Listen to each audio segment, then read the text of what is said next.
अस्सलाम वालेकुम गाइस, उम्मीद है आप खैरियत से होंगे। CCNA का ये चैप्टर नंबर 2 है, फंडामेंटल्स ऑफ इथरनेट लेंस। इससे पहले हमने एक चैप्टर इसका कवर कर दिया है, इसमें इथरनेट जो है उसको हम देखेंगे।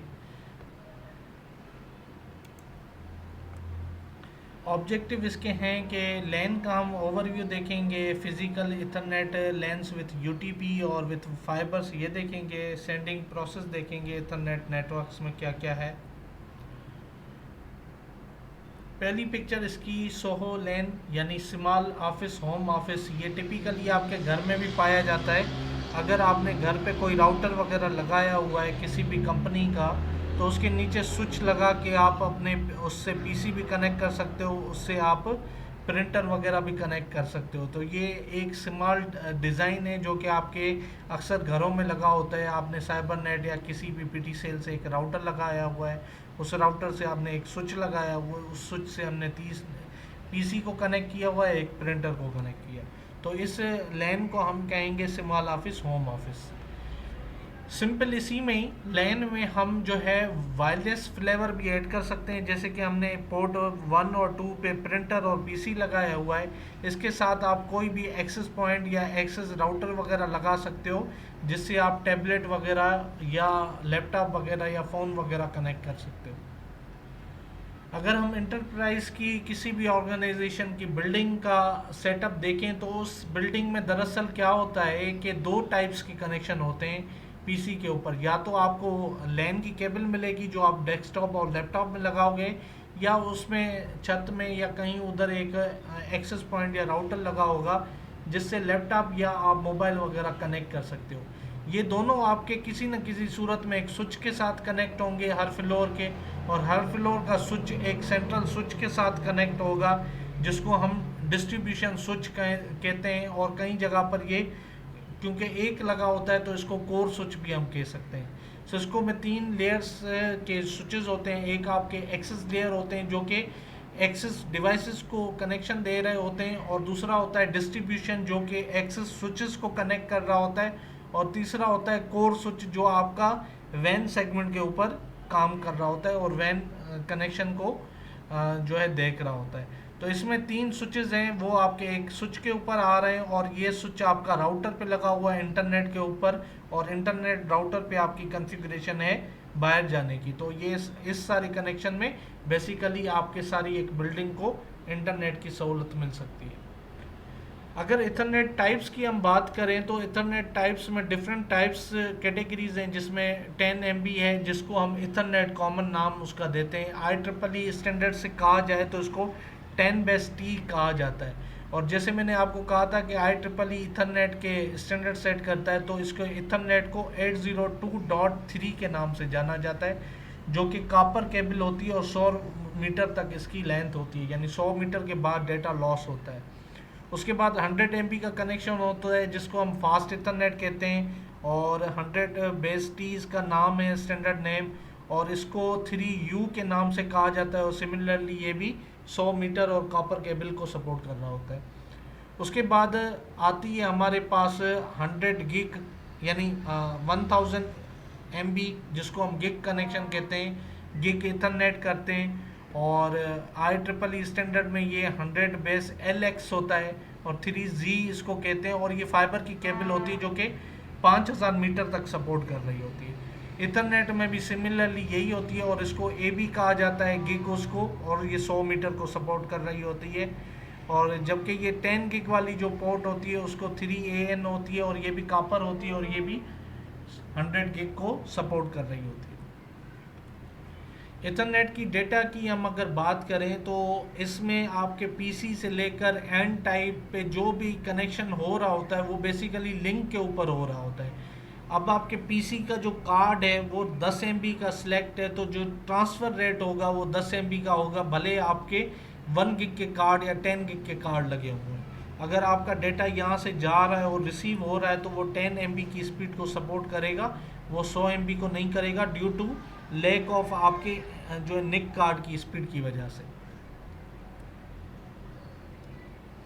इथरनेट सर्किट बनता है हर वायर्स के पेयर के ऊपर। याद रखिएगा, कॉपर केबल्स में चार जो केबल्स होती हैं, 1 2 3 6 जो पेयर होता है RJ45 के कनेक्टर के ऊपर, उसमें वो दरअसल एक पेयर को जो है वो एक इलेक्ट्रिकल सर्किट बना देता है जो कि सेंड करता है डेटा वन डायरेक्शन में, और दूसरे पेयर को सर्किट बनाता है रिसीवर साइड पे डेटा रिसीव करने के लिए। अगर हम बेसिक इसके कंपोनेंट देखें तो आपके जो पीसी पे इस टाइप का जो है एक सेटअप होगा जिसमें वो जो है RJ45 के कनेक्टर लगते हैं दोनों साइड पे, यानी स्विच वाली साइड के ऊपर भी और पीसी वाली साइड के ऊपर, जिसको हम RJ45 कनेक्टर कहते हैं। बीच में ये केबल्स यूज़ हो रही होती हैं। ये आपके जो है डेस्कटॉप के ऊपर ये ऐसा एक कार्ड लगा होता है और स्विच साइड पे कुछ ऐसा कार्ड लगा होता है, और ये केबल जो RJ45 कनेक्टर होती है वो 8 वायर से कुछ इस तरीके से बनी होती है, और ये इसमें प्लग इन होती है। ये आपका जो है स्विच कैटलिस्ट 3560 स्विच है। इसमें ये वाली देखें, अगर फाइबर केबल की कनेक्टिविटी होती है तो उसमें SFP मॉड्यूल लगता है। आगे ये SFP मॉड्यूल होता है और पीछे इसकी फाइबर केबल लगी होती है, और वो इस पे SFP मॉड्यूल के ऊपर काम कर रही होती है। जैसे कि मैंने आपको पहले ही बताया था कि इसमें एक जो है 1 2 जो होती है पिन, वो होती है आपकी ट्रांसफर के लिए, और जो रिसीवर साइड पे होगा वो ये रिसीव होगी, और 3 और 6 आपका सर्किट बनता है डेटा को रिसीव करने के लिए। ये पीसी और स्विच के दरमियान का कनेक्शन है। ये जो आप कनेक्शन देख रहे हैं 8 वायर्स का कर रहे हैं, जिसमें डेटा 1 2 3 6 के ऊपर ट्रांसफ़र और रिसीव हो रहा होता है। पीसी के ऊपर निक कार्ड लगा होता है जिसमें 1 और 2 केबल्स होती हैं, और स्विच वाली साइड पे भी 1 और 2 होती हैं, और 3 6 ये वही आपका सारा उसी के ऊपर बताया गया है। अब ये केबल के दो टाइप होते हैं। अगर आपके डिफरेंट डिवाइस हैं तो स्ट्रेट थ्रू केबल लगती है, जिसमें आपकी जो है 1 2 और 3 6 के ऊपर डेटा ट्रांसफ़र और रिसीव हो रहा होता है, और इसकी कलर कॉम्बिनेशन डिफरेंट होती है, क्रॉसओवर की डिफरेंट होती है।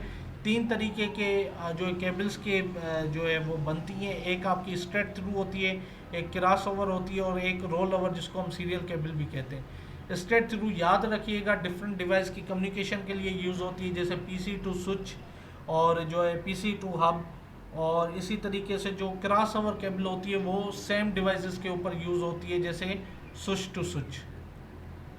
ठीक है, ये जो है इसका कलर कॉम्बिनेशन होता है, और इसमें जो 1 वाली पेयर्स होती हैं, एक साइड पे जो 1 वाली होती है वो दूसरी साइड पे कनेक्टर पे 6 पे लगी होती है, और जो 2 वाली होती है वो जो 1 वाली होती है वो 3 पे लगी होती है, और जो 2 वाली होती है वो 6 पे लगी होती है। सेम इसी तरीके से इसकी 1 इसकी 3 पे होगी, इसकी 2 इसकी 6 पे होगी। ये क्रॉस केबल में कनेक्शन ऐसे होता है, यानी 3 6 इधर आ रही होती है और 1 2 इधर जा रही होती है। अब स्विच टू स्विच मैंने आपको कहा था कि आपकी क्रॉस केबल होगी, ये वाली और ये वाली, ये तीनों आपकी क्रॉस केबल बनेगी, और जो आपके PC टू स्विच पे होती है यानी ये वाली केबल, ये आपकी स्ट्रेट थ्रू की केबल होगी।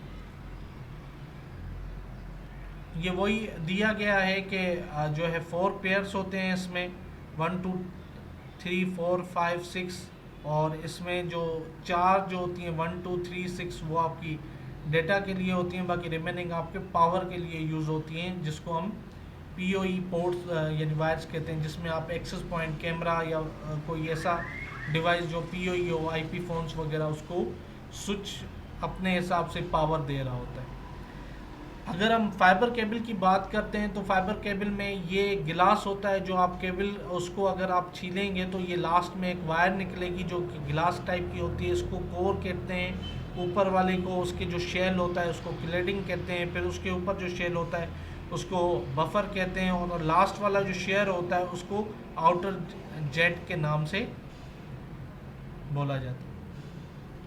मल्टी मोड में आपका जो डेटा ट्रेवल कर रहा होता है, इसमें 2 तरीके की केबल होती है फाइबर की, एक होती है सिंगल मोड, एक होती है मल्टी मोड।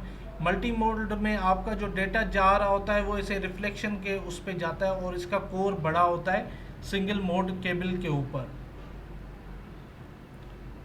और ये आपका सिंगल मोड केबल है, इसमें ऊपर क्लेडिंग होती है, नीचे कोर होता है, और ये आपकी जो लाइट होती है वो सीधी डायरेक्शन में होती है। उसमें आप देखें कि ये ऐसे ऐसे ऐसे करके जा रही होती है, क्योंकि इसका कोर सिंगल मोड के कोर से बड़ा है। अब फाइबर केबल में जो ट्रांसफ़र साइड होती है, यानी जो स्विच वाली एक स्विच पे जो ट्रांसफ़र होता है वो दूसरी साइड पे रिसीविंग होता है, और जो यहाँ पर रिसीव होगा वो उधर ट्रांसफ़र होगा।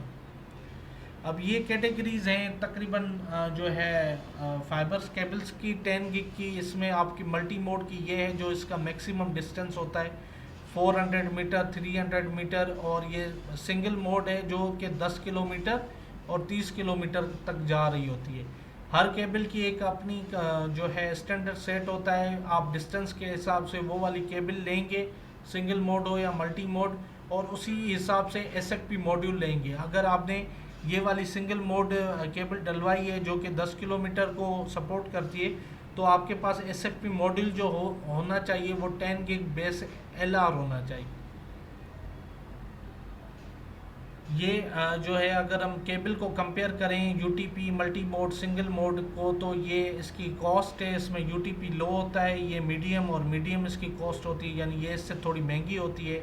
और कॉस्ट ऑफ स्विच जो होती है वो आपकी जो है कॉपर की कम होती है, मल्टी मोड वाले स्विच की मीडियम होती है, और सिंगल मोड वाले स्विच की ज़्यादा होती है। डिस्टेंस की बात करें तो सिंगल मोड का डिस्टेंस ज़्यादा होता है, कॉपर आपका 100 मीटर के ऊपर सपोर्ट करता है, और मल्टी जो है मोड जो होती है वो आपकी 500 मीटर के ऊपर सपोर्ट करती है।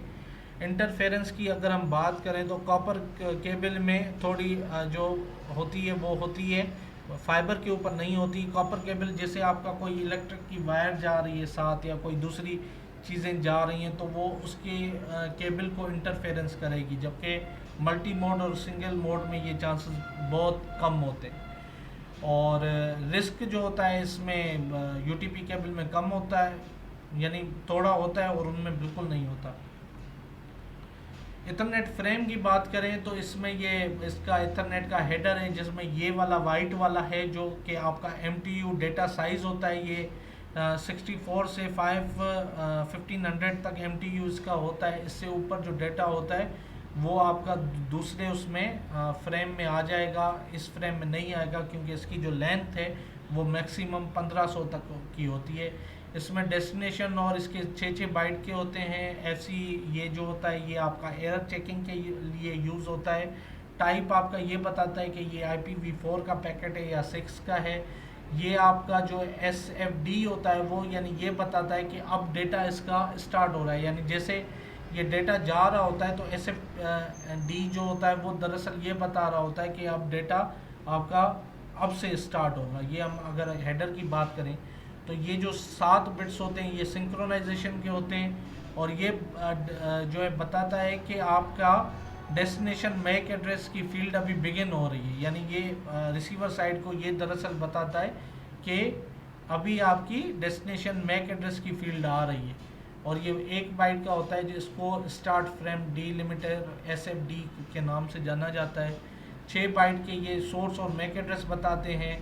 2 टाइप का ये बताता है कि IP4 या IPv6 से। ये आपका डेटा होता है जो कि 46 to 1500 बाइट का होता है, और ये आपका ये चेक कर रहा होता है कि निक कार्ड में या उसमें कोई एरर्स वगैरह तो नहीं आए, तो उसके लिए फ्रेम चेक सीक्वेंस का इसमें लगता है।